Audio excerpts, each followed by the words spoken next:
Sometimes the worst moment of your life becomes the doorway to something you never knew you needed. And sometimes the person who saves you is the one who needs saving most. Montana Territory, 1879. A stagecoach plunges into the flooded Silver Creek. Inside, Clara Whitmore is drowning, trapped and running out of air. From the cliffs above, mountain man Silas Boone sees it happen. He hasn't spoken to another soul in 3 years, not since this same river took his family. But he dives anyway. He pulls her out. He carries her to his cabin. He saves her life. But when Clara wakes up and refuses to leave, something shifts between them. What could make a woman stay with a stranger in the wilderness, even when armed men come looking for her? Before we continue, tell us where you're tuning in from, and if this story touches you, subscribe, because tomorrow I've saved something extra special for you. The first thing Clara Whitmore felt was warmth. Not the suffocating, desperate warmth of water filling her lungs, but the honest heat of a fire crackling nearby. Her eyes opened slowly, adjusting to the dim amber light filtering through a small window. Rough-hewn log walls surrounded her. A patchwork quilt, faded but clean, covered her body. The scent of wood smoke and something cooking, venison maybe, filled the air. She tried to sit up and immediately regretted it. Pain lanced through her ribs, and her head pounded like a blacksmith's hammer against an anvil. A hand, large and calloused, pressed gently against her shoulder. Easy now. You cracked a couple ribs in that wreck.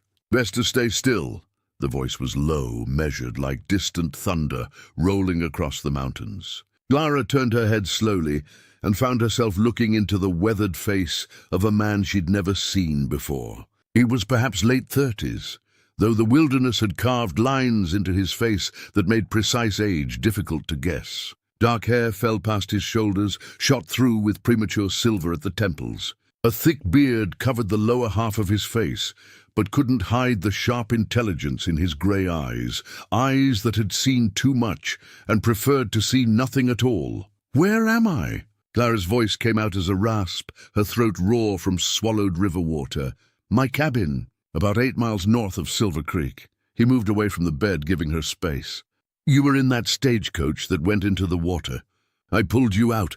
Memory crashed back like a wave. The bridge gone, the horses screaming, the coach tipping, water rushing in through every crack and crevice, the weight of her dress pulling her down, the darkness closing in.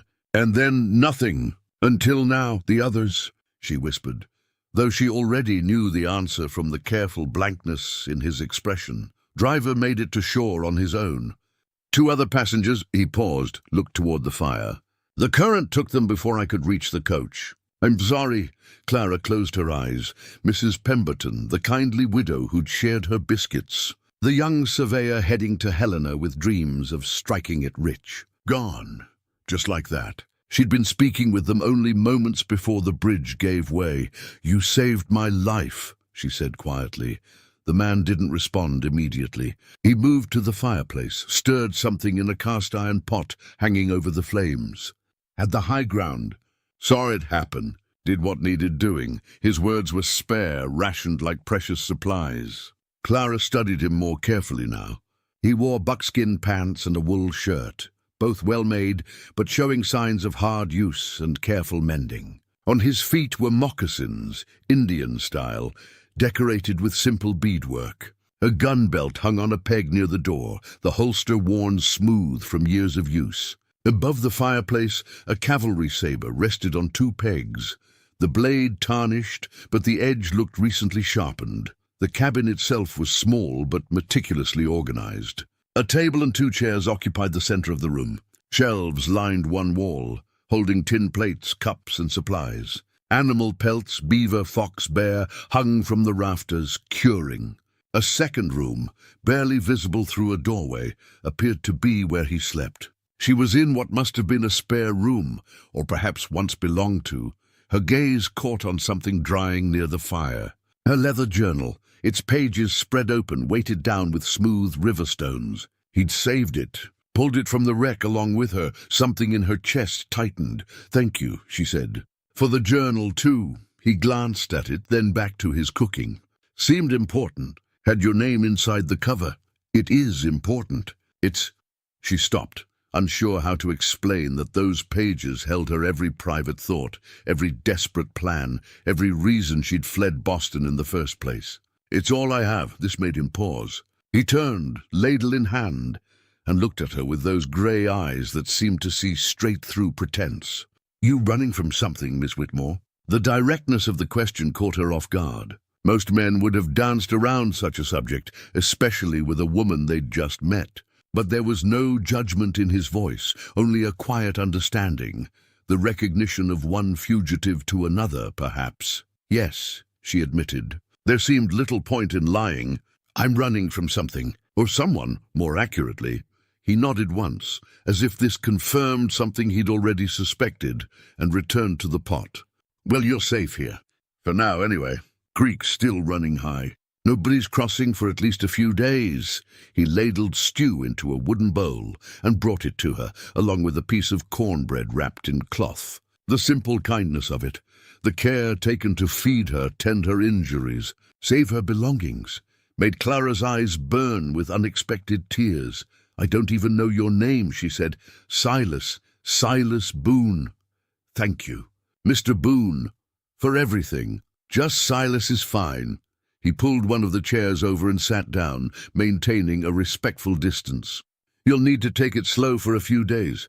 Those ribs will hurt something fierce when you move, but they'll heal if you don't push too hard. I've got willow bark tea for the pain.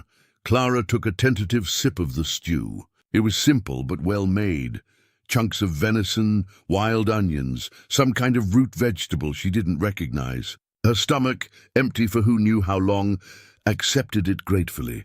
How long was I unconscious? 2 days. Gave me a scare there for a while. Your breathing was shallow, and you had a fever the first night. But it broke yesterday evening. 2 days. He'd been caring for her, a complete stranger for 2 days. Clara looked at him with new appreciation. Silas Boone sat with the stillness of a man accustomed to solitude, his large hands resting on his knees. Watching her eat with the same careful attention he probably gave to tracking deer or reading weather in the sky. Do you live here alone? She asked, though the answer was obvious in the silence that filled every corner of the cabin. Something flickered across his face.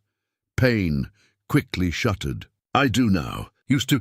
He stopped himself, jaw tightening. Yes, I live alone. The weight of those unfinished words hung in the air between them. Clara recognized grief when she saw it. She'd worn it herself after her mother died. That invisible cloak that never quite came off just grew more comfortable with time. I'm sorry, she said softly. I didn't mean to pry. Silas stood abruptly, the chair scraping against the wooden floor. You should rest. I'll check on you later. He moved toward the door with the purposeful stride of a man escaping a conversation grown too personal. Silas. He paused, hand on the doorframe, but didn't turn around. Thank you. Not just for saving me, but for... She gestured at the journal, the food, the clean clothes she now realized she wore in place of her ruined dress. For everything.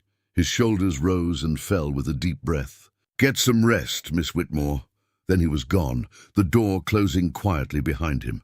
Through the window, Clara watched him walk toward a woodpile, pick up an axe, and begin splitting logs with the methodical rhythm of a man seeking physical escape from his own thoughts. She finished her stew slowly, each movement careful around her damaged ribs. The cabin was warm, secure, peaceful, in a way Boston never had been. Outside, through the window, she could see towering pines and the sharp peaks of mountains painted purple by distance. The sky was so blue it almost hurt to look at, vast and endless in a way that made her heart ache with something like hope. Silas Boone swung his axe with practiced efficiency. His movements, speaking of a life lived close to the edge of survival, where every action had purpose and waste, was a luxury no one could afford. Wood chips flew.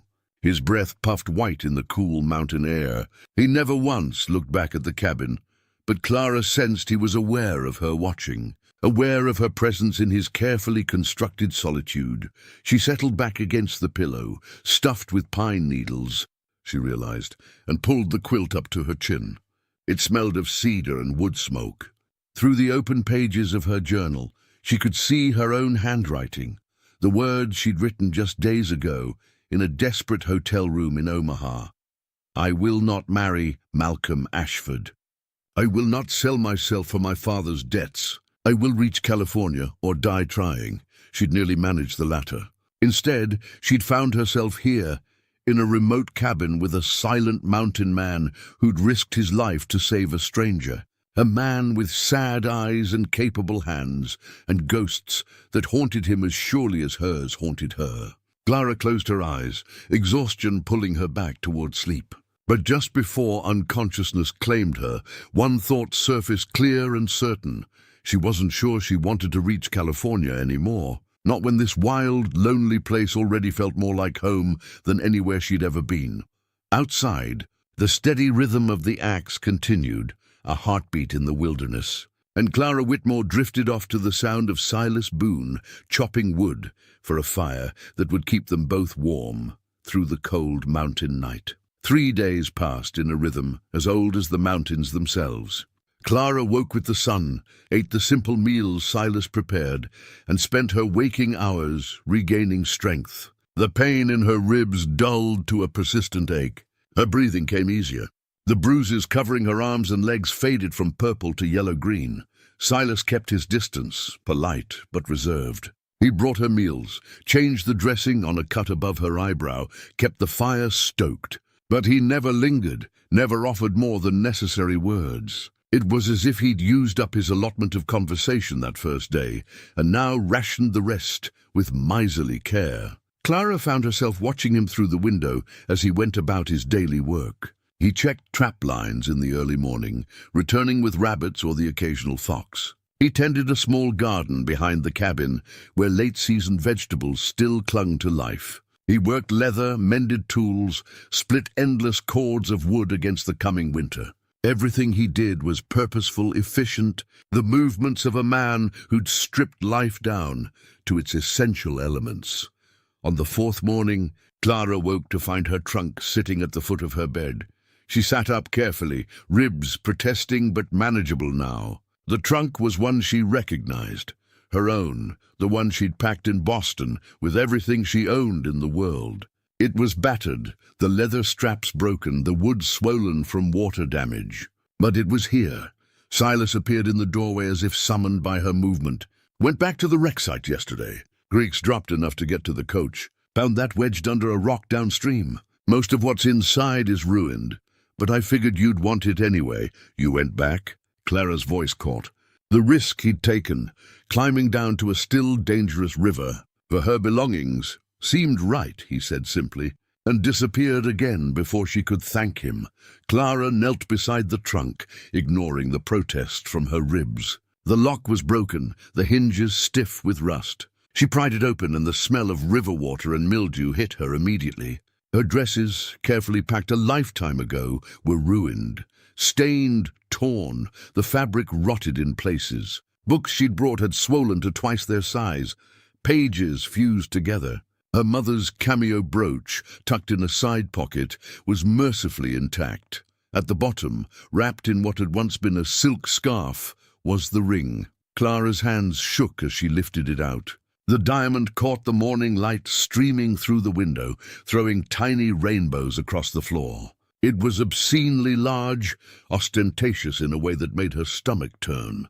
Malcolm Ashford's engagement ring, his claim of ownership, disguised as a symbol of love. She sat back on her heels, the ring heavy in her palm. 3 months ago, her father had presented this to her in his study, his face grave with the weight of debts she'd never known existed. Malcolm Ashford was 52 years old, a Boston industrialist who'd made his fortune in railroads and timber. He was powerful, connected, ruthless in business, and he wanted a young wife to complete his collection of possessions. "It's just for a few years, Clara," her father had said, unable to meet her eyes. "Once the business is stable again, once the loans are paid." But they both knew the truth. Once married to Malcolm, she would never be free. She'd seen the way he looked at her, not with love or even desire, but with the calculating gaze of a man appraising property. She'd heard the rumors about his first wife, who died under mysterious circumstances. Fell down the stairs, they said. Tragic accident. Clara had smiled that day in her father's study, accepted the ring, agreed to the engagement. And then, 3 weeks before the wedding, she'd packed this trunk, withdrawn her mother's inheritance from the bank, and bought a ticket west on the first available stage. She'd left a note. "Forgive me, Father. I cannot do this. I will not." Now, sitting in a mountain cabin 800 miles from Boston, Clara looked at the ring and felt only revulsion. This thing represented everything she'd fled. Duty without choice, security without freedom, a life lived in a gilded cage. "That's quite a rock," she startled. Silas stood in the doorway again, a cup of coffee in each hand. He'd been doing that lately, appearing with coffee at odd moments, as if he sensed when she needed the bitter warmth of it. Clara accepted the cup, grateful for something to do with her hands. "It's an engagement ring. It was an engagement ring." Silas settled into the chair, his long legs stretched out before him. He didn't ask, but his silence was a question in itself. "His name is Malcolm Ashford," Clara said, surprised at how easily the words came. "I was supposed to marry him.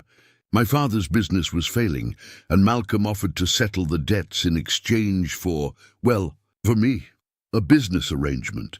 Silas's voice was flat, but something dangerous flickered in his eyes. "That's what they called it. A strategic alliance." Clara turned the ring over in her hands. "Malcolm is wealthy, powerful. My father convinced himself it was a good match, that I'd grow to—" She couldn't finish the lie. "Did he hurt you?" The question was quiet, but the intensity behind it made Clara look up. Silas sat perfectly still, but she recognized the coiled tension in his body. It was the same stillness she'd seen in a barn cat once, just before it struck at a rat. Not physically, she admitted. "But there were moments when we were alone, when he'd touch my arm, my face, and I could see—" She shivered despite the warmth of the cabin. "He looked at me like I was already his. Like I was a thing he'd purchased and was simply waiting to take delivery of." Silas's jaw tightened. "So you ran, the night before the wedding." "I took what was mine, my mother's inheritance, her jewelry, and I bought a ticket west. I thought if I could reach California, I could disappear. Start over." She laughed bitterly. "I nearly disappeared permanently into Silver Creek instead. He'll come looking for you." It wasn't a question. Clara nodded. "Men like Malcolm don't accept losing, especially not to a woman who dared to say no." She looked at the ring again, hatred welling up inside her. "He probably already has investigators searching. Private detectives, maybe even bounty hunters. Then why'd you keep the ring?" Clara had asked herself the same question 100 times as she'd packed in Boston. "Evidence, I suppose. Proof that the engagement was real in case I needed—" She stopped. In case she needed what? To prove her own victimhood? To justify her choices? No. She'd kept it because some small, frightened part of her had believed she might have to go back. That running wouldn't work. That Malcolm's reach was too long, his power too great. And eventually she'd have no choice but to return and slip this ring back onto her finger and accept her fate. But sitting here now, in Silas Boone's cabin, with mountains outside the window and freedom singing in her blood despite everything, she knew she'd never go back. She'd rather die in these mountains than return to Boston as Malcolm Ashford's wife. "I don't want it," she said suddenly, her voice stronger than it had been in days. "I don't want any connection to that life." Silas studied her with those grey eyes that seemed to see past all pretense. "What do you want, Miss Whitmore?" The question hung in the air between them, heavy with implications. What did she want? 3 weeks ago she'd wanted California, anonymity, a chance to build a life on her own terms. But now, "I want to stay," she heard herself say. "Here, at least for a while." Something shifted in Silas's expression. Not quite surprise, but a kind of recognition, as if she'd confirmed something he'd already suspected. "This isn't an easy life," he said carefully. "Winter's coming. It gets brutal up here. Snowed in for weeks at a time. No neighbors for miles. Nothing but cold and silence and—" He stopped himself. "And loneliness." Clara finished for him. The word hit its mark. She saw it in the way his shoulders tensed, the way his gaze shifted toward the window. I've gotten used to being alone. That's not the same as wanting it. For a long moment Silas said nothing. Outside a hawk cried, the sound sharp and clear. Somewhere in the forest, an animal moved through the underbrush. The fire crackled and popped. Finally he spoke. I had a family once, a wife. A daughter. His voice was rough, each word pulled from some deep, painful place. 3 years ago we were crossing Silver Creek, the same creek where I found you. Water was running high from spring melt, but we'd crossed it before. I thought we could make it. Clara's heart clenched. She knew somehow how this story ended. The current caught the wagon wheels, tipped us. I got thrown clear, managed to grab onto a rock. But Emma, my wife, she hit her head on the way into the water, went under before I could reach her. And Rose, our daughter, she was only 5. So small, the current just... His voice broke. I dove and dove until my lungs nearly burst, but the river wouldn't give them back. By the time I pulled their bodies out downstream, it was too late. Tears streamed down Clara's face. Silas, I'm so sorry. I blame myself. Still do. He looked at her directly now, and the raw pain in his eyes nearly undid her. That's why I live up here alone. That's why I don't go to town unless I have to. Because I failed them. I was supposed to protect them, and I failed. That's not true. It was an accident. Doesn't matter. He stood abruptly, moving toward the door as if he couldn't bear to be still any longer. I built this cabin to get away from everything that reminded me of them. To forget. And has it worked? Clara asked softly. Have you forgotten? He paused at the door, his back to her. No. But the pain's duller now. Manageable. And then you... He stopped himself. And then I nearly drowned in the same river. Clara understood now. Understood why he'd risked everything to save her. Why he dove into water that held only terrible memories for him. You got a second chance. To save someone. Maybe. He opened the door, letting in a wash of cool morning air. You can stay. Through the winter if you want. But you'll earn your keep. I won't have a guest. I'll have a partner in survival. You'll work same as me. Can you handle that? Clara looked down at her hands, soft from a lifetime of privilege, unmarked by real labor. Then she thought of Malcolm Ashford, of Boston, of the cage she'd escaped. She thought of the mountains outside, wild and free. She thought of Silas, carrying the weight of his grief alone for 3 years, saving her life even though it must have cost him everything to go back into that river. I can handle it, she said firmly. I want to handle it, Silas nodded once. Then we'd best get started. Winter doesn't wait for anyone. He paused, 1 foot out the door. And Miss Whitmore, that ring. Whatever you decide to do with it, make sure it's what you want. Not what you think you should do. Not what's expected. What you want. He left then, closing the door behind him with quiet finality.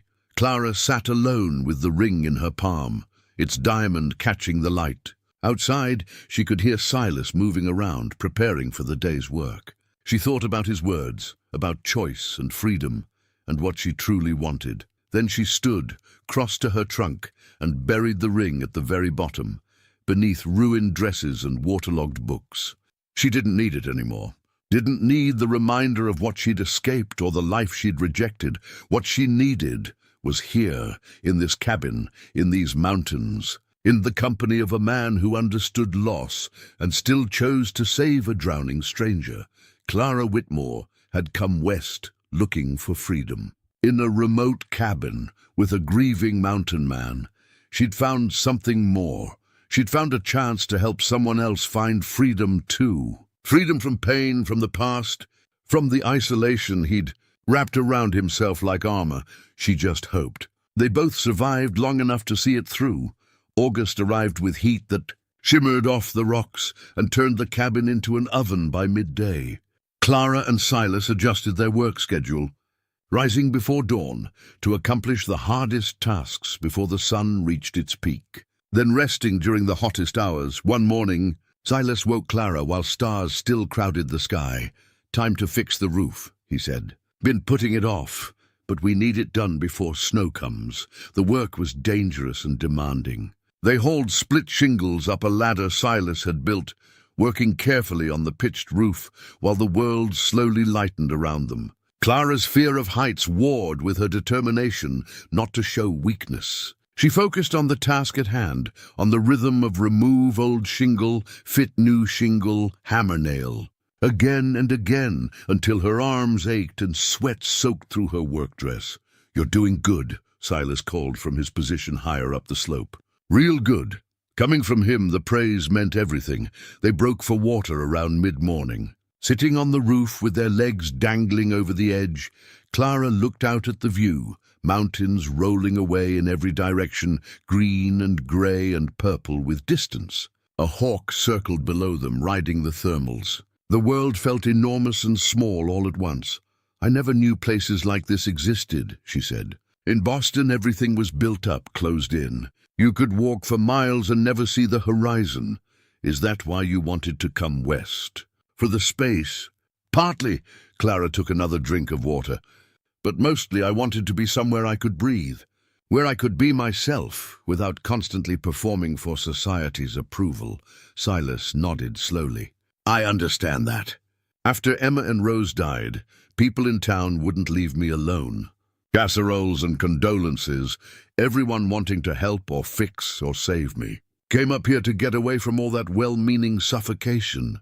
And did it work?" He looked at her, his grey eyes thoughtful. "For a while. Then it became its own kind of suffocation, just a quieter one. They returned to work, and it was during a tricky section that Silas's silver locket slipped free from his shirt. It caught on a nail, the clasp breaking with an audible snap. The locket swung free, dangling by a thread of chain. Silas caught it with reflexes honed by years of survival, but the broken clasp was clear. He stared at the locket in his palm as if he'd never seen it before. "I can fix that," Clara offered.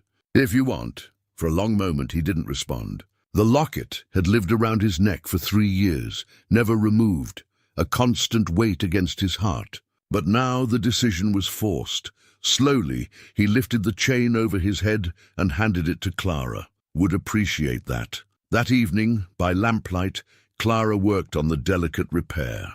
The clasp had broken clean through, requiring careful soldering with tools from Silas's small forge. He watched her work, sitting across the table, his hand occasionally rising to touch his bare neck where the locket had been. "Does it feel strange?" Clara asked. "Not wearing it? Like I'm missing a piece of myself," he admitted. "I haven't taken it off since the day we buried them." Clara's hands stilled. "We don't have to talk about it if you don't want to." "No, it's—" He took a breath. "Maybe it's time I did talk about it. Really talk, not just the facts of what happened." So he did. He told her about Emma. Really told her. How she laughed at his jokes even when they weren't funny, how she sang while cooking, how she saw beauty in everything and made him see it too. He told her about Rose, who'd had Emma's dark curls and his stubborn chin, who collected rocks and talked to animals and believed with absolute certainty that her father could do anything. "The day they died," Silas said, his voice thick, "Emma didn't want to cross. She said the water looked wrong, but I insisted. We'd crossed that creek 100 times. I was sure we could make it." He looked down at his hands. "My certainty killed them." "That's not fair to yourself," Clara said gently. "It was an accident, a terrible, tragic accident. But not murder, not your fault. Try telling that to the man who sees their faces every time he closes his eyes." Clara finished the repair and held up the locket. Instead of handing it back immediately, she opened it. Inside were 2 locks of hair, one dark brown, one lighter with hints of red. Emma and Rose, reduced to relics. They were real, Clara said. They lived and were loved in return. This locket doesn't trap them, it honors them. She closed it carefully and passed it across the table. "But Silas, they're gone, and you're still here. That means something. Means I survived when they didn't. Means you have more living to do. More loving."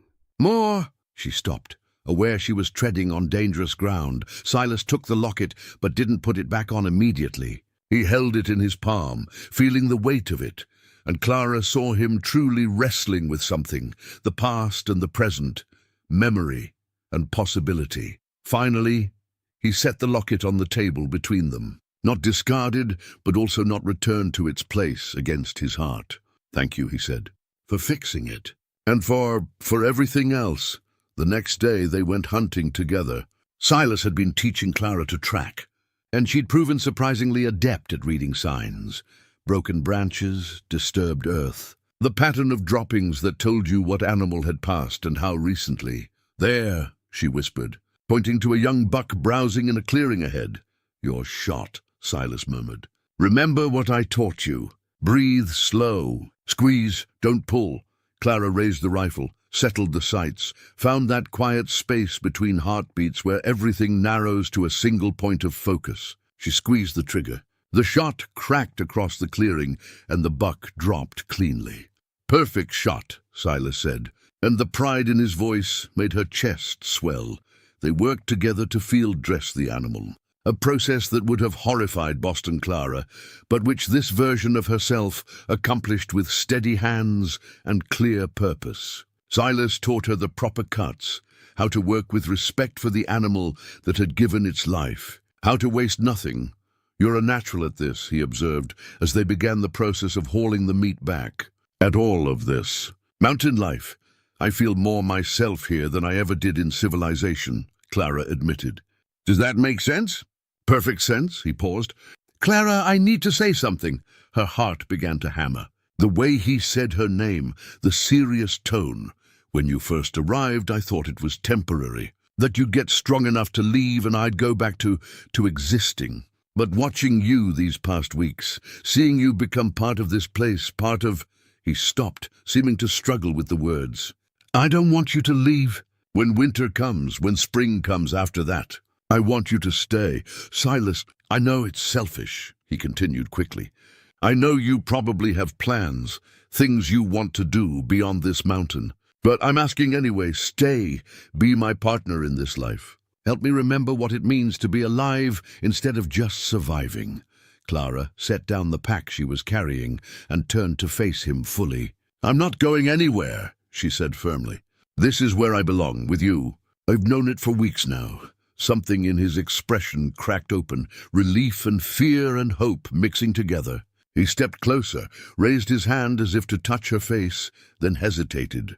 Clara made the choice for both of them. She closed the distance and kissed him. For a heartbeat, Silas remained frozen. Then he responded, his arms coming around her, pulling her close with a desperate intensity that spoke of 3 years of loneliness and isolation finally breaking apart. The kiss was tentative and fierce all at once. Two people who'd forgotten how to do this now remembering together. When they finally pulled apart, both were breathing hard.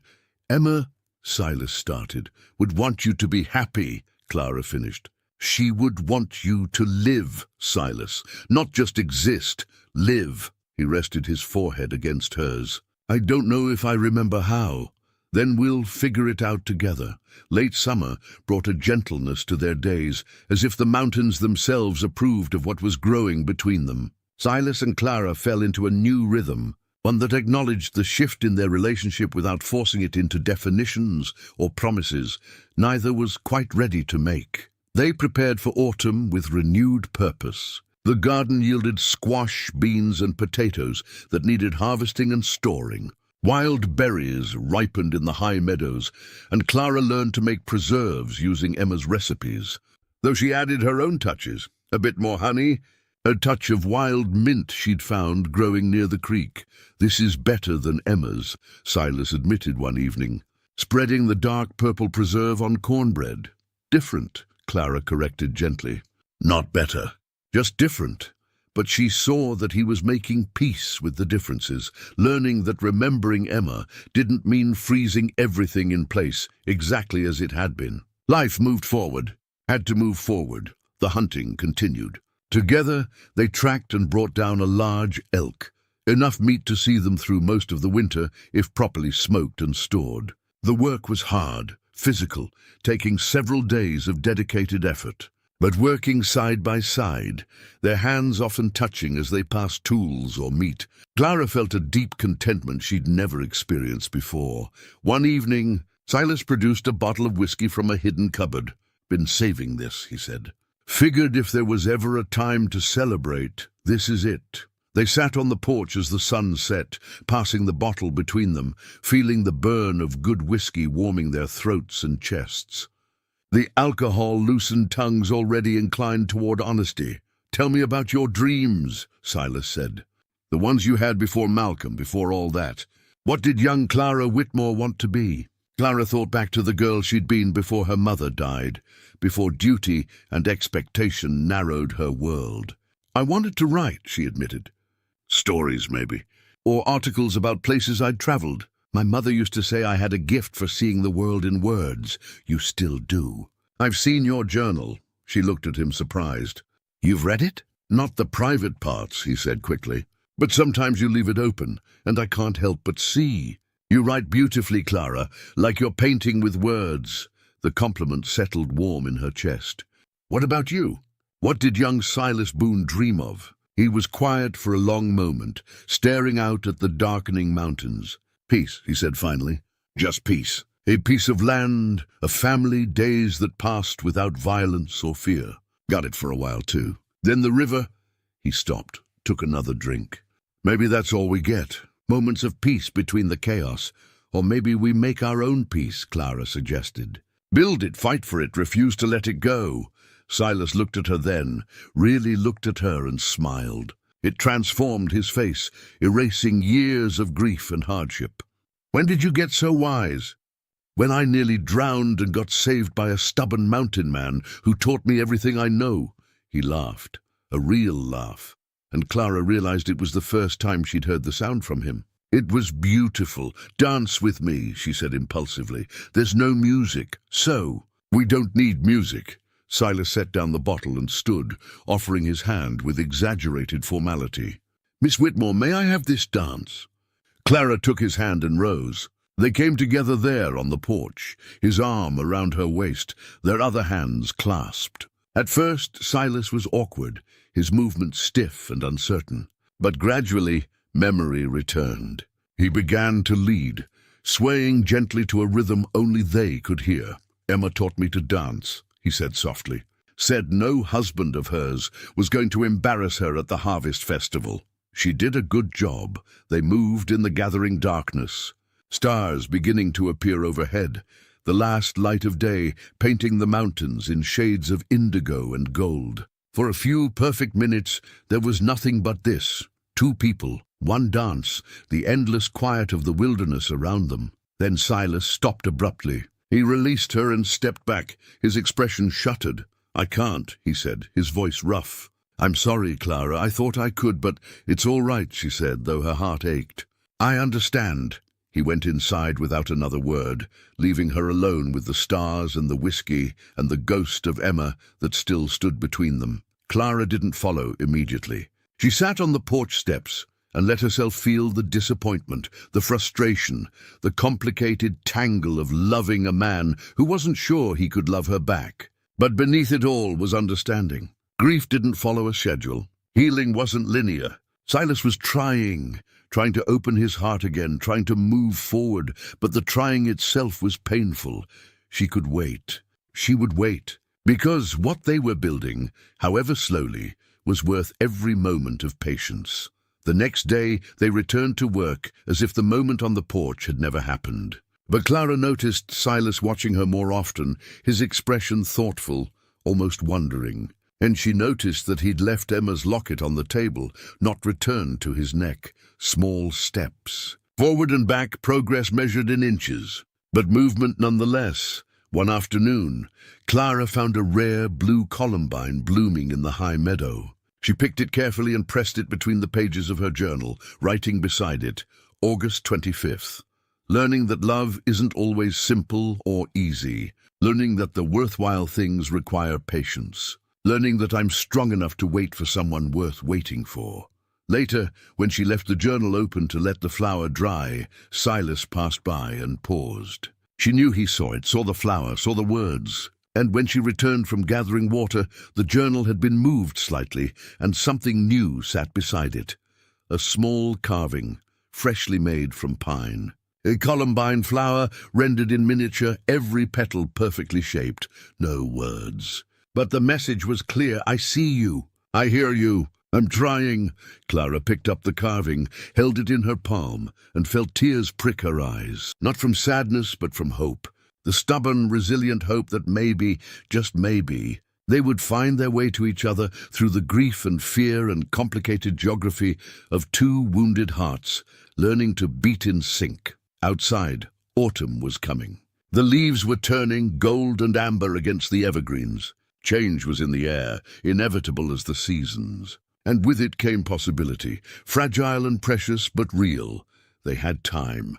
The winter ahead would give them nothing but time. And Clara intended to use every moment of it to show Silas Boone that love, when it came the second time, could be just as real as the first. Different, yes, but no less true. September arrived with a crispness in the morning air that spoke of autumn's inevitable march toward winter.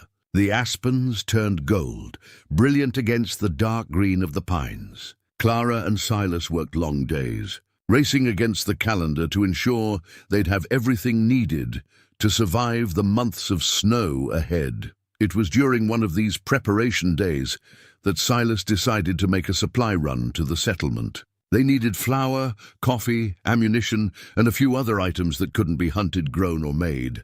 "I'll go alone," Silas said. "Be faster that way." "Should be back before dark."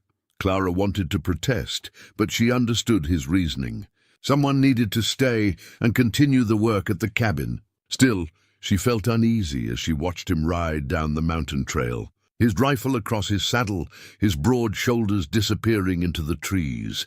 She spent the day working in the garden, harvesting the last of the vegetables before the first hard frost could claim them.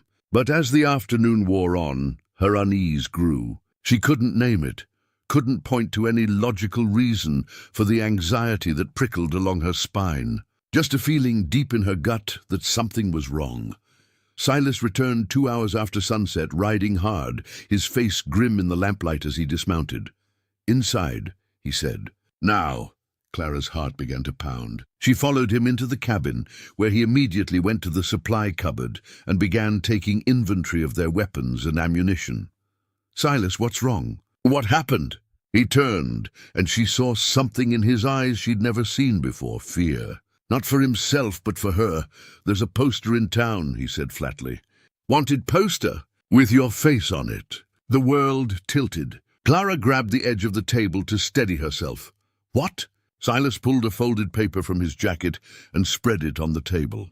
Clara stared at her own likeness, rendered in surprising detail. The artist had captured her well. Above the sketch, bold letters proclaimed, "Wanted for theft." Below, the details that made her blood run cold. Clara Whitmore, age 23. Wanted for the theft of family jewelry valued at $10,000. Last seen boarding westbound stage in Omaha. Reward of $500 for information leading to her return to Boston, Massachusetts. Contact Malcolm Ashford or any federal marshal. "No," Clara whispered. "No, that's not. I didn't steal anything. Those were my mother's things. My inheritance." "He's lying." "I know he's lying," Silas said. "But the law doesn't care about truth when money's involved. $500 is enough to make a lot of men look the other way, from questions of right and wrong." Clara sank into a chair, her legs suddenly unable to support her. Malcolm had done it. He'd found a way to use the law itself as a weapon, twisting her escape into a crime, her freedom into theft. The jewelry, her mother's rings, a pearl necklace, a few other pieces, had been gifts to her directly. They were hers by right, but Malcolm must have claimed they were family heirlooms, stolen in her flight. "There's more," Silas said grimly. "Mrs. Brennan pulled me aside, said 3 men rode through town 2 days ago, asking about a woman matching your description. They're working their way through all the mountain homesteads, searching. She thinks they'll reach us within a day or 2. I have to run." Clara stood abruptly. "I'll head deeper into the mountains, or west to California. If I'm not here, they can't." "No." Silas's voice was firm. He crossed to her, took her shoulders in his hands. "You're not running anymore. You ran once, and look where it got you. Malcolm just changed tactics. You run again, he'll follow again. The only way this ends is if you stand and fight. Fight how? He's got the law on his side, Silas. Federal marshals, money, power. What do we have? We have the truth. And we have this." He gestured at the cabin, the mountains beyond. "Defendable ground, home territory. And we have each other. Clara looked up at him, saw the absolute certainty in his face. He wasn't afraid. He was calculating, his military training taking over, assessing the threat and planning a response. "You'd fight for me?" she asked quietly. "Risk everything?" "I'd die for you," he said simply. "But I'd rather we both live. So we're going to be smart about this." Mrs. Brennan had said 3 men. Silas described them based on her information. 2 were clearly bounty hunters, rough types who'd do anything for money. The 3rd was supposedly a federal marshal, though Silas had his doubts about the legitimacy of the badge. "Marshal's name is Cobb," Silas said. "Mrs. Brennan says he's got a reputation. Not a good one. He's the kind of lawman who can be bought, who interprets justice according to who pays the most. So they're not really here to uphold the law. They're here to drag me back to Malcolm." "That's about the size of it." Clara moved to the window, looking out at the dark shapes of the mountains. Somewhere out there, 3 armed men were coming for her. Men who saw her not as a person but as a paycheck. And leading them was Malcolm's money, Malcolm's influence, Malcolm's absolute refusal to accept that she had a right to say no. She thought about the ring at the bottom of her trunk, the engagement that had been a chain disguised as a gift, the life she'd been expected to accept without question or complaint. And she thought about what she'd built here, this rough, honest life with Silas, the calluses on her hands, the strength in her back, the freedom to be herself without apology. "I'm not going back," she said, turning to face Silas. "Not willingly. Not ever. Then we fight." He moved to stand beside her. "I've been thinking about this since I saw the poster. We've got advantages. This is our ground. I know every approach, every sightline, every place to set a trap. They're coming into terrain they don't understand, looking for a woman they assume will be easy prey. I'm not easy prey anymore." "No," Silas agreed, a fierce pride in his voice. "You're not." They spent the rest of the night planning. Silas drew maps in charcoal on pieces of bark, showing the approaches to the cabin, the places where men on horseback would have to slow down, the natural choke points where 2 people could hold off 3. "We need to assume they'll try to take you by force," Silas said. "Marshal's badge or not. If Ashford paid them enough, they won't care about legal niceties. They'll justify it afterward." Clara felt cold fear settle in her stomach, but beneath it was something harder, fiercer, anger. Malcolm thought he owned her, thought he could send men to drag her back like a piece of runaway property. Well, he was about to learn that Clara Whitmore was nobody's possession. "What do you need me to do?" she asked. Silas looked at her, and she saw him evaluating not her worth, but her capability. "Can you shoot a man if you have to?" The question hung in the air between them. Could she? Clara thought about Malcolm's hands on her, his voice in her ear telling her what a good wife learns to accept. She thought about a life in Boston, caged and controlled, her spirit slowly crushed under the weight of expectation and abuse. "Yes," she said. "If it's him or my freedom, I can pull the trigger." Silas nodded slowly. "Then here's what we're going to do." He laid out the plan. They'd fortify the cabin, reinforce the doors, create firing positions with good sight lines. Silas would set traps along the main approach, things that would slow the riders down and give warning of their arrival. Clara would position herself inside the cabin with a rifle and clear instructions. "Shoot anyone who tries to force their way in." "But what about you?" Clara asked. "You'll be outside, exposed. I'll have cover. And I'll have surprise." He showed her on the map where he'd position himself, a place with good visibility and multiple escape routes if things went wrong. "The goal isn't to kill them, Clara. It's to make taking you more trouble than it's worth. To send them back to Ashford with the message that you're not alone and not defenseless. And if they don't listen..." Silas's expression hardened. "Then we make sure they don't get a chance to report back. They worked through the night and into the next day." Silas moved with the efficiency of a soldier, checking and rechecking every detail. He showed Clara how to load and fire the rifle until she could do it with her eyes closed. He taught her breathing techniques to stay calm under pressure, how to aim center mass, how to squeeze the trigger instead of jerking it. "You're a good teacher," Clara said during a brief rest. "You're a good student." He looked at her seriously. Clara, if things go bad, if I tell you to run, you run. Don't look back, don't wait for me. There's a trail that leads north over the ridge. Follow it 3 miles, and you'll find a trapper's cabin. Old friend of mine named Bridger. Tell him what happened. He'll get you to safety. I'm not leaving you. You will if I tell you to. Promise me. Clara wanted to refuse, wanted to say they'd stand or fall together. But she saw the plea in his eyes, understood that he needed to know she had an escape route, that if he died defending her, it wouldn't be for nothing. I promise, she whispered.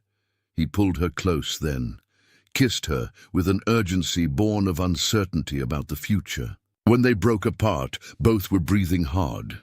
I should have said this before, Silas said. Should have said it the day you kissed me after the hunt. I love you, Clara Whitmore. I fought it, tried to bury it, told myself I couldn't, but I do. I love you. Tears streamed down Clara's face. I love you too, and we're going to survive this, both of us. We're going to have years together, Silas. I won't accept anything less. Then let's make sure we do. They returned to preparations with renewed determination. As the sun climbed toward noon on the second day, Silas's instincts proved accurate. Dust rose in the valley below, 3 riders moving steadily toward the cabin. It was time. Silas took his position in the rocks above the main approach, his rifle loaded and ready. Clara moved inside, barricading the door, checking her own weapon one final time. Through the window, she could see the riders clearly now, 2 rough-looking men flanking a third who wore a badge that glinted in the afternoon sun. Marshal Cobb. Come to deliver her back to Malcolm Ashford. Come to end her freedom and return her to a cage. Clara gripped her rifle tighter and settled into position. Whatever happened next, she wouldn't go down without a fight. She'd learned too much, become too strong, loved too deeply to surrender now. The riders entered the clearing. From his position above, Silas's voice rang out, clear and commanding. That's far enough. State your business. The game had begun. The 36 hours before the riders arrived had transformed Silas Boone. The quiet mountain man Clara had grown to love receded, replaced by something harder, more dangerous. The cavalry scout he'd once been. A man trained in warfare and survival against the odds. He moved through the cabin with purposeful precision, taking inventory of every weapon, every round of ammunition, every tool that could be turned to defense. Above the fireplace, the cavalry saber came down from its pegs. Silas spent an hour sharpening it, the rhythmic scrape of whetstone against steel, a meditation and a preparation both. Clara watched the transformation with a mixture of awe and fear. She'd seen hints of this man before, in the way he tracked game, in the efficient violence with which he dispatched the mountain lion that threatened their cabin. But this was different. This was a warrior preparing for battle. And the stakes were her life, her freedom, everything they'd built together. Tell me what you need me to do, she said. Silas looked up from the saber, his grey eyes sharp and calculating. First thing, we drill. You need to be able to load, aim, and fire that rifle in your sleep. When the moment comes, there's no time for thinking. Just action. They spent hours on the fundamentals. Clara learned to seat the rounds perfectly, to work the lever action smoothly, to acquire targets quickly through the sights. Her shoulder would be bruised from the recoil, her ears ringing from the reports, but Silas was relentless. Again, he'd say, faster, don't think, just do. Between shooting drills, Silas taught her defensive positions throughout the cabin. Where to stand for the best sight lines, how to use furniture for cover, which windows offered escape routes if the worst happened. If they breached the door, Silas explained, his voice calm despite the dire scenario. You fall back to the bedroom. There's a loose board in the floor. I'll show you. Drop through and run north. Don't stop, don't look back. 3 miles to Bridger's cabin. Can you remember that? 3 miles north to Bridger, Clara repeated. But Silas, I won't. You will if I tell you to, he interrupted firmly. This isn't about courage, Clara. It's about survival. And I need to know that if things go wrong, you'll survive. Promise me, she promised, though the words tasted like ash. Outside, Silas set his traps with the cunning of someone who'd spent years studying how men move through dangerous country. He strung wire between trees at ankle height along the main approach, positioned to catch riders, but invisible in the dappled light. He scattered caltrops, vicious metal spikes that would lame a horse, in the tall grass near the clearing's edge. He created false trails that led to dead ends and actual dangers. The goal is to make them cautious, he explained, as Clara helped him position the traps. Cautious men move slowly, make mistakes. Confident men are dangerous. They prepared medical supplies, bandages, whiskey for disinfecting wounds, needle and thread for stitching. The practical preparations for getting hurt made everything more real, more immediate. One evening, as they worked by lamplight to check and recheck their plans, Silas shared his philosophy of combat. A man who has nothing to lose is dangerous, he said, carefully cleaning his rifle.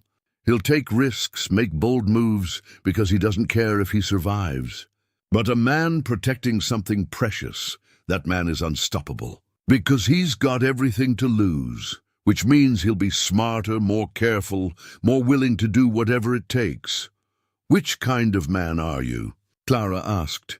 He looked at her, and she saw the answer in his eyes before he spoke.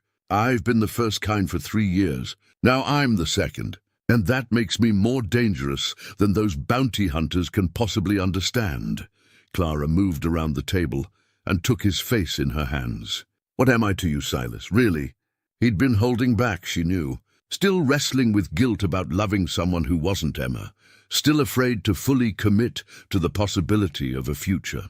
But now, with danger approaching, the truth came out raw and honest. Everything, he said. You're everything I thought I'd buried with Emma and Rose. Hope, joy, a reason to wake up in the morning beyond just existing. His voice broke. You're the woman who reminded me what it means to be alive.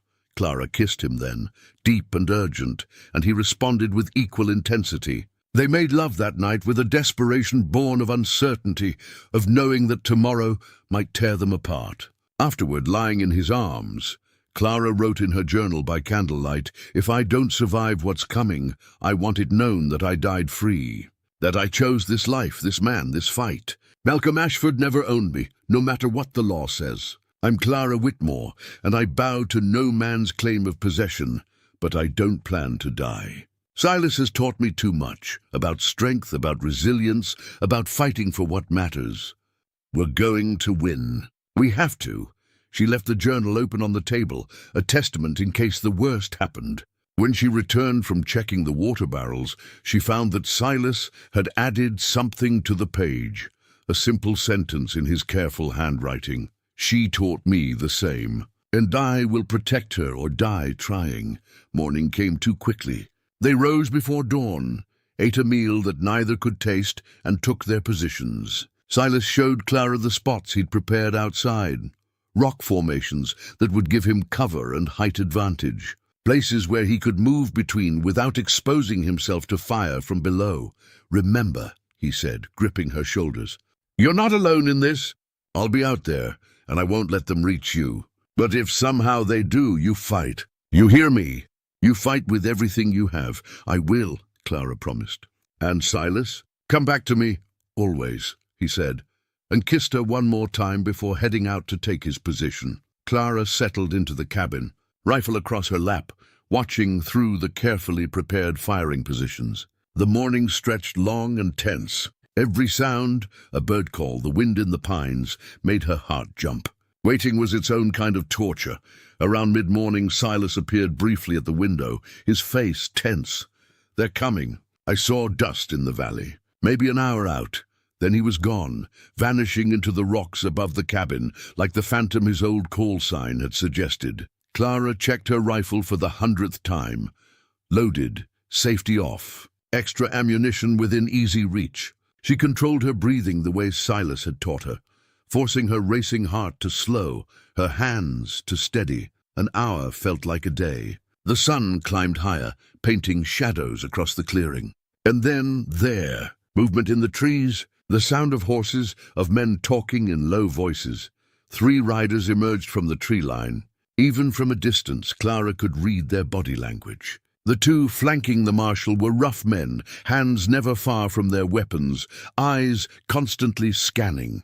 The marshal himself, Cobb, rode with the arrogant ease of someone used to authority going unquestioned. He wore his badge prominently, but there was something wrong about him, something that suggested the badge was a tool rather than a trust. They approached slowly, warily. Silas's traps had done their job.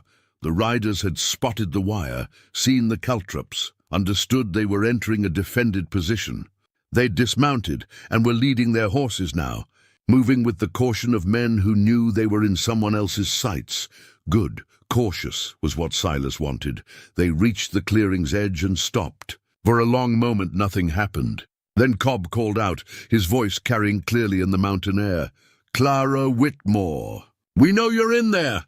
Come out peaceable and no one needs to get hurt." Clara's grip tightened on her rifle, but she stayed silent.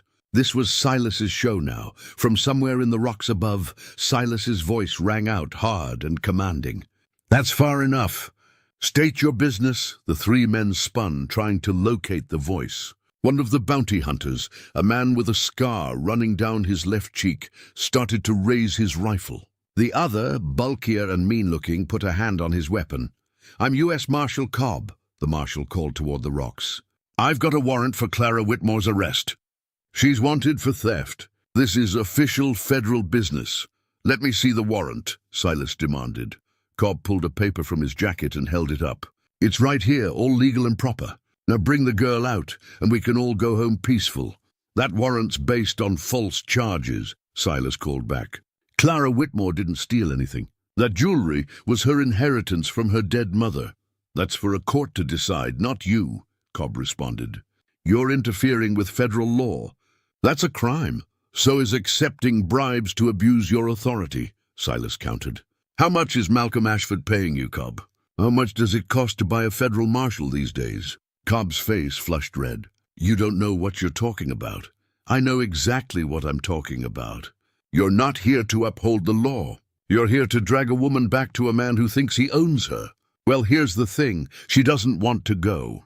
And I'm not letting you take her," the scarred bounty hunter spoke up, his voice rough. "This is none of your concern, mountain man. We'll take her one way or another. Question is whether you want to die for a woman who ain't even yours." Inside the cabin, Clara's heart clenched at those words. But then Silas's voice came back clear and certain and loud enough for her to hear. "She is mine, and I am hers. And you're not taking her anywhere except over my dead body." The declaration hung in the air. Clara felt tears spring to her eyes, even as her finger rested lightly on the trigger. Cobb sighed theatrically. "We tried to do this the easy way. Boys, I think it's time we showed this hermit what happens when you interfere with federal business." He signaled to his men.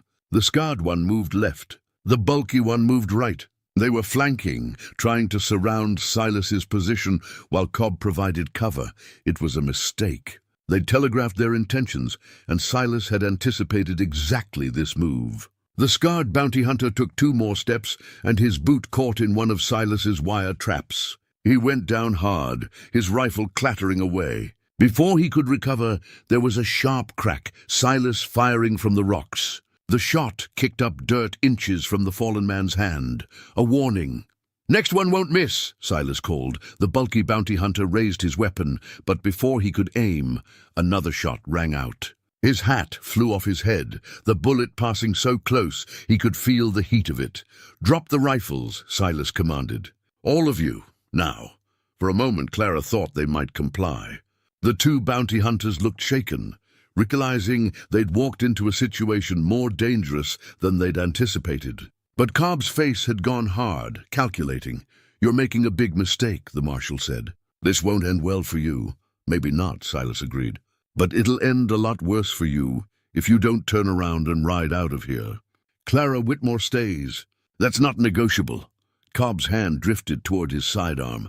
"I'm afraid I can't do that." The clearing erupted into chaos. Everything happened at once. Cobb drew his weapon, firing toward the rocks where he thought Silas was positioned. The scarred bounty hunter scrambled for his fallen rifle. The bulky one dove behind his horse, using the animal for cover as he brought his own weapon to bear. But Silas wasn't where they thought he was. He'd already moved, using the rocks and trees for cover, repositioning to maintain his advantage. His next shot took the scarred man's rifle, shattering the stock and rendering it useless. The man yelped and dove for cover. From inside the cabin, Clara tracked Cobb's movements through her rifle sights. Her heart hammered against her ribs, but her hands were steady. Everything Silas had taught her crystallized in this moment. Breathe, aim, squeeze. Cobb was shouting orders to his men, trying to coordinate an assault on the cabin. He'd given up any pretense of lawful authority. This was about money now, about pride, about not returning to Malcolm Ashford empty-handed. Circle around. Cobb yelled, "Get to the back of the cabin!" The bulky bounty hunter started to move, but Silas was ready.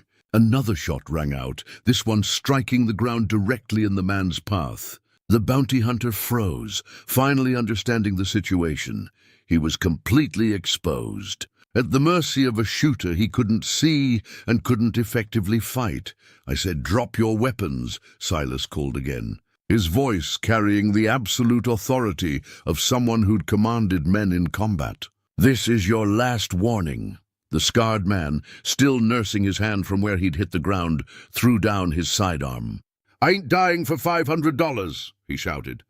This wasn't part of the deal, Cobb? But Cobb was beyond reason. He'd come too far, invested too much of his reputation in delivering Clara to Malcolm. Losing now would mean more than just lost money.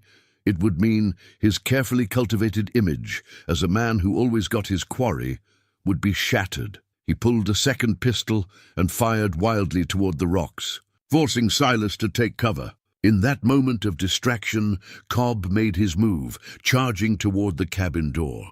Clara saw him coming. Everything slowed down. She could see the determination on his face, the badge glinting on his chest, the weapon in his hand. This was the moment. This was when she had to choose, submit or fight, surrender or stand. She chose to stand. Clara stepped into view at the window, rifle raised and steady. "Stop right there, Marshal." Cobb skidded to a halt, his weapon coming up to point at her. For a frozen heartbeat, they faced each other through the window, the corrupt lawman and the woman who refused to be property. "Put down the gun." "Girl," Cobb said, trying for reasonable but coming out desperate. "You don't want to shoot a federal marshal. That's a hanging offense. And what you're doing isn't?" Clara's voice was calm, drawing strength from Silas's training, from months of mountain life, from the absolute certainty that she would never go back. "You're not here for justice, Marshal. You're here for money. Malcolm Ashford's money. Well, you can tell him the price just went up. Tell him Clara Whitmore isn't for sale. The law says otherwise. The law," Clara said clearly, "can go to hell." Cobb's face twisted with rage. His finger tightened on the trigger. A shot cracked across the clearing, but not from Cobb's gun. Silas had repositioned again, and his aim was perfect. The bullet struck Cobb's gun hand, spinning the weapon away. The marshal screamed, clutching his bleeding hand, stumbling backward. Silas emerged from the rocks, his rifle trained on the three men, his cavalry saber strapped across his back. He moved with the fluid confidence of someone completely in control of the situation. This was his ground, his fight, and he'd won it. He walked past the two bounty hunters, who raised their hands in surrender, and stopped directly in front of Cobb. The marshal was on his knees now, cradling his wounded hand, blood dripping between his fingers. "I told you to leave," Silas said quietly. "Told you she wasn't going anywhere." "You should have listened. You shot a federal marshal," Cobb gasped. "You're done. Both of you. I'll see you hang—" Silas leaned down, his voice dropping to something cold and dangerous. "No, you won't, because here's what's going to happen. You're going to get on your horse. You and your two friends here are going to ride back to wherever you came from. And you're going to tell Malcolm Ashford that Clara Whitmore is under my protection, that she's staying here, in these mountains, and if he sends anyone else, they won't ride back to tell the tale. Do you understand me?" Cobb glared up at him, but the fight had gone out of his eyes. He understood. He'd lost. "You can't protect her forever," Cobb said. "Ashford has resources, connections. He'll send more men." "Then I'll deal with them too," Silas said simply. "As many as it takes, because that woman in that cabin, she's not yours to take. She's not Ashford's to own. She's free, and I'll defend that freedom until my last breath." Clara watched from the window, tears streaming down her face, not from fear that had burned away in the heat of the moment, but from love, from gratitude, from the overwhelming recognition that this man, this beautiful, damaged, fierce man, had just put everything on the line for her. Silas gestured with his rifle. "Now get up, get your men, and get off my mountain." Cobb struggled to his feet, his face pale from pain and humiliation. The two bounty hunters were already backing toward their horses, eager to be gone. The scarred one helped Cobb into his saddle, then mounted his own horse. Before they rode out, Cobb turned back one last time. "This isn't over." "Yes," Silas said flatly. "It is." The three men rode out of the clearing, defeated and wounded. Clara and Silas stood in silence, watching until they disappeared into the trees. Only when they were truly gone did Clara emerge from the cabin. She ran to Silas, and he caught her, holding her tight against his chest. Both were shaking now that the adrenaline was fading, both realizing how close they'd come to losing everything. "You were right," Clara said against his chest. "We had to stand and fight. Had to show them I'm not easy prey." "You were magnificent," Silas said, pulling back to look at her face. "Brave and strong and everything I knew you could be. Because you taught me. Because you believed in me." They stood there in the clearing, holding each other as the afternoon sun slanted through the pines. Two people who'd fought for their freedom and won. The immediate danger had passed, but the threat remained. As Clara and Silas tended to the minor injuries from the confrontation, nothing serious, just bruises and scraped knuckles, they both understood that Cobb's parting words carried weight. Malcolm Ashford wasn't a man who accepted defeat gracefully. "He'll send more," Clara said as she wrapped a bandage around Silas's hand where he'd scraped it on the rocks. "Malcolm doesn't give up, ever." "Then we'll deal with them when they come," Silas replied. But his expression was troubled. "Though I'm thinking maybe we don't wait for that. Maybe we go on the offensive." Clara looked up sharply. "What do you mean?" "The poster, the false charges, they only work if Ashford controls the narrative. What if we change that? What if we told your side of the story to people who could actually do something about it?" It was a bold idea, and it sparked something in Clara's mind. "My father," she said slowly. "He arranged the marriage, but he's not a cruel man. Just a desperate one. If he knew what Malcolm really was, what he was doing, would he help?" Clara thought about her father, about the man who'd raised her after her mother died. He'd made a terrible choice in pushing the engagement to Malcolm, but it had come from fear of losing everything, not from malice. If he understood what she'd endured, what she'd escaped, he might, she said. At the very least, he deserves to know the truth. To understand why I ran. That evening, Clara made a decision. She retrieved the engagement ring from the bottom of her trunk, where it had lain buried since the day she'd arrived. The diamond caught the lamplight, throwing rainbows across the cabin walls, but all Clara felt looking at it was revulsion. "I'm sending this back," she told Silas, "with a message. A clear, final rejection that leaves no room for interpretation. Are you sure? Once you do this, there's no going back. I don't want to go back. I want to move forward. With you here." She took his hand.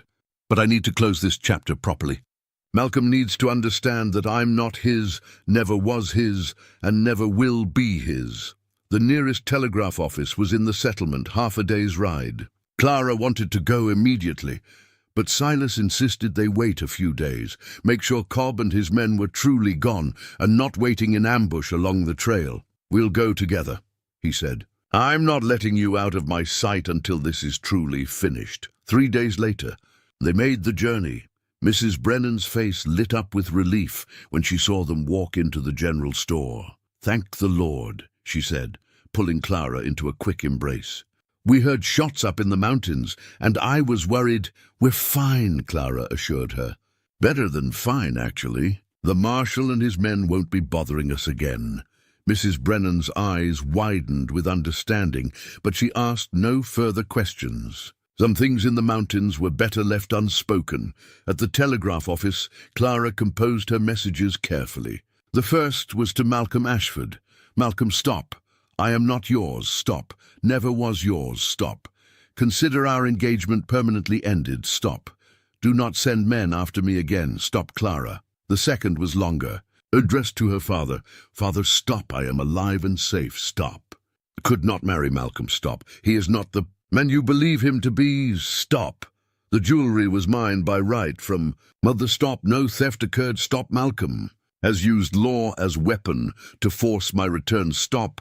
I will not return. Stop. I have found new life in Montana territory. Stop. I'm happy and free for first. Time, stop.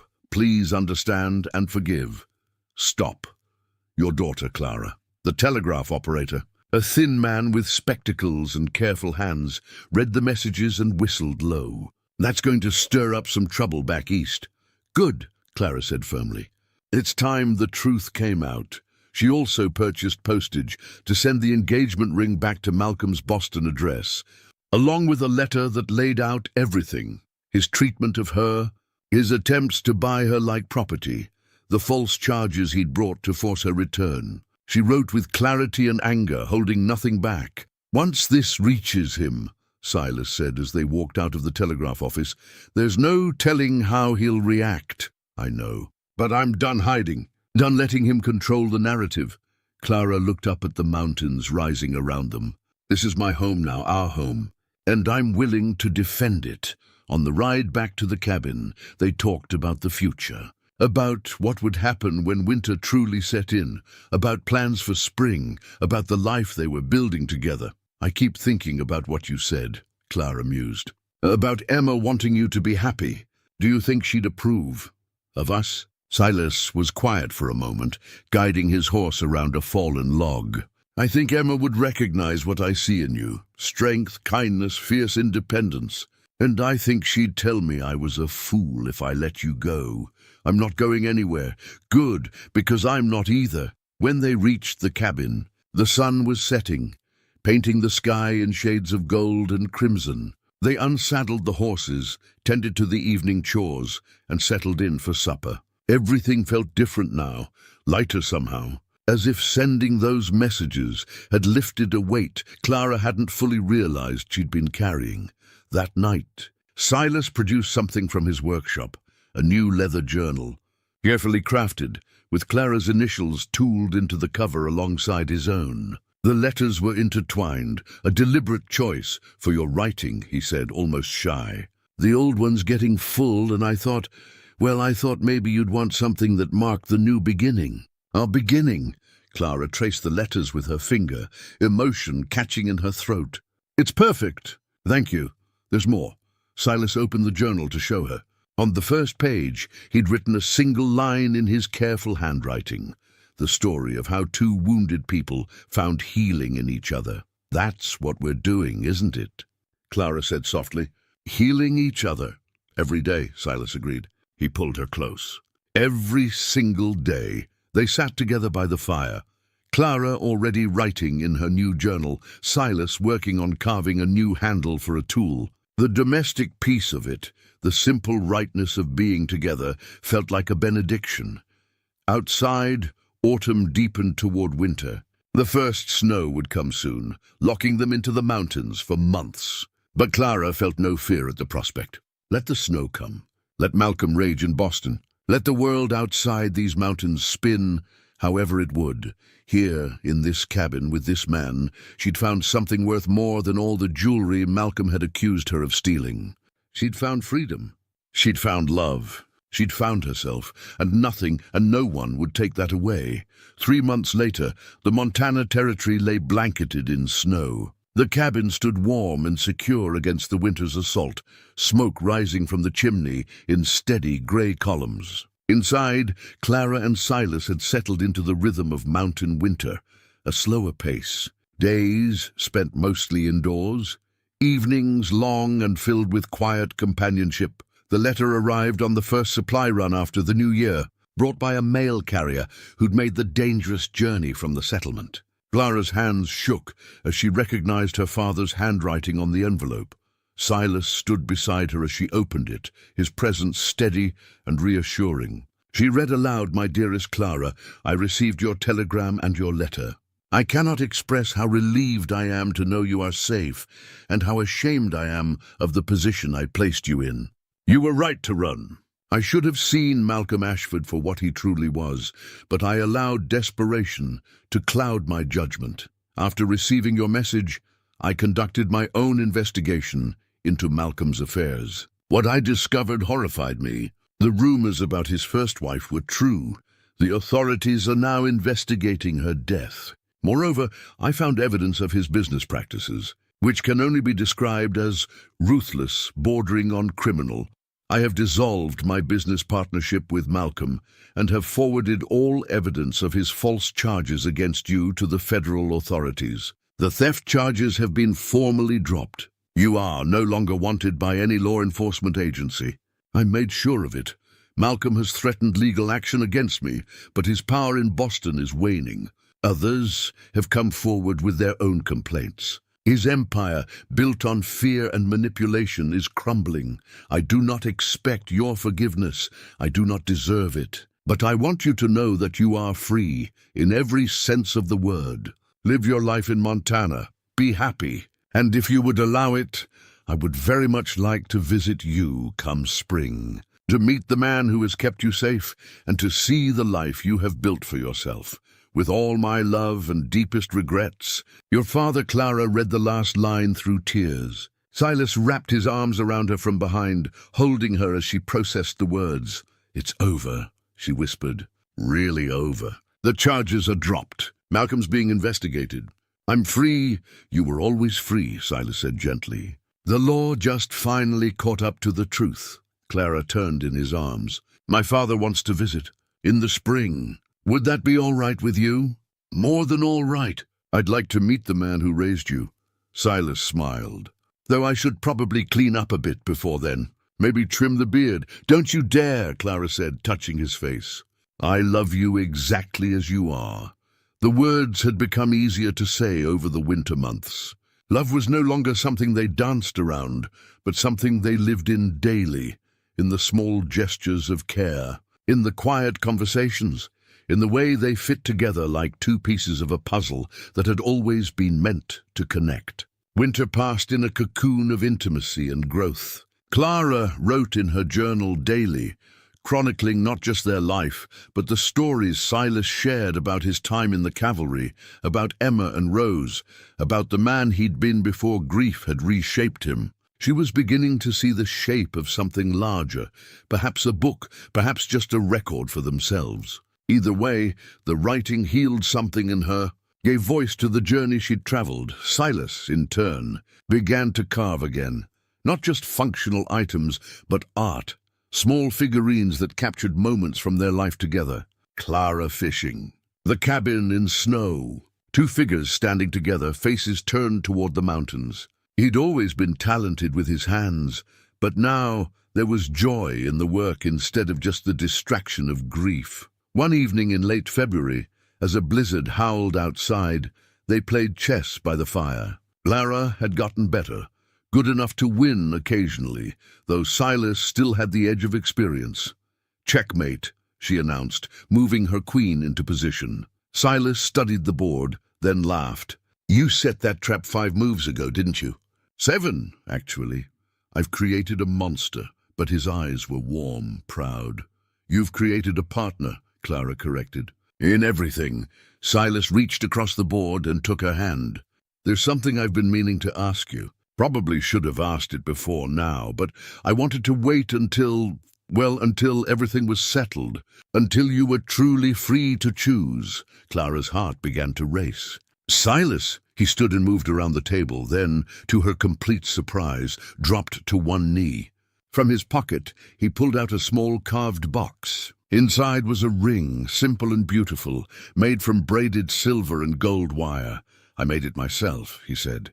From coins Emma gave me before she died, and ones I've been saving since. It's not fancy like that monstrosity Ashford gave you, but it's perfect, Clara interrupted, tears streaming down her face.